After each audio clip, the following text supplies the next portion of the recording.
प्रिय दोस्तों, आज हम फिर एक बार लेकर के आए हैं राजा हरिश्चंद्र जी की कहानी।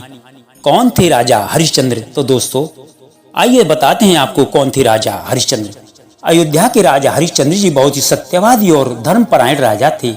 वे भगवान राम के पूर्वज थे। वे अपने सत्य धर्म का पालन करने और वचनों को निभाने के लिए राजपाट छोड़कर पत्नी और बच्चों को साथ लेकर के जंगल में चले गए और वहां भी उन्होंने विषम परिस्थितियों में धर्म का पालन किया। ऋषि विश्वामित्र द्वारा राजा हरिश्चंद्र के धर्म की परीक्षा लेने के लिए उनसे दान में उनका संपूर्ण राज मांग लिया गया था। राजा हरिश्चंद्र भी अपने वचनों के पालन के लिए विश्वामित्र को संपूर्ण राज सौंपकर जंगल में चले गए।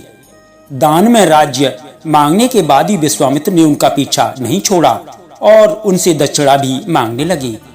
इस पर राजा हरिश्चंद्र ने अपनी पत्नी बच्चों सहित स्वयं को बेचने का निश्चय कर लिया और वे काशी चले गए, जहां पत्नी व बच्चों को एक ब्राह्मण को बेचा। वह स्वयं को चांडाल के यहाँ बेचकर मुनि की दक्षिणा पूरी की। हरिश्चंद्र शमशान में कर वसूली का काम करने लगे। इसी बीच पुत्र रोहित की सर्पदंश से मौत हो जाती है। पत्नी शमशान पहुंचती है, जहां कर चुकाने के लिए उसके पास एक फूटी कौड़ी भी नहीं होती। हरिश्चंद्र अपने धर्म पालन करते हुए कर की मांग करते हैं। इस विषम परिस्थितियों में भी राजा का धर्म पथ नहीं डगमगाया। विश्वामित्र अपनी अंतिम चाल चलते हुए हरिश्चंद्र की पत्नी को डायन का आरोप लगाकर उसे मरवाने के लिए हरिश्चंद्र को काम सौंपते हैं।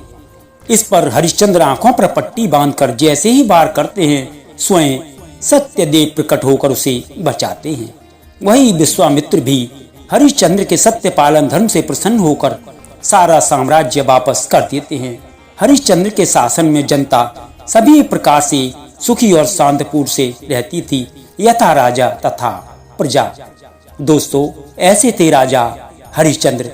प्रिय दोस्तों, यह कहानी आपको कैसी लगी कमेंट में एक बार जरूर बताएं। दोस्तों, कहानी सुनने के लिए बहुत बहुत धन्यवाद।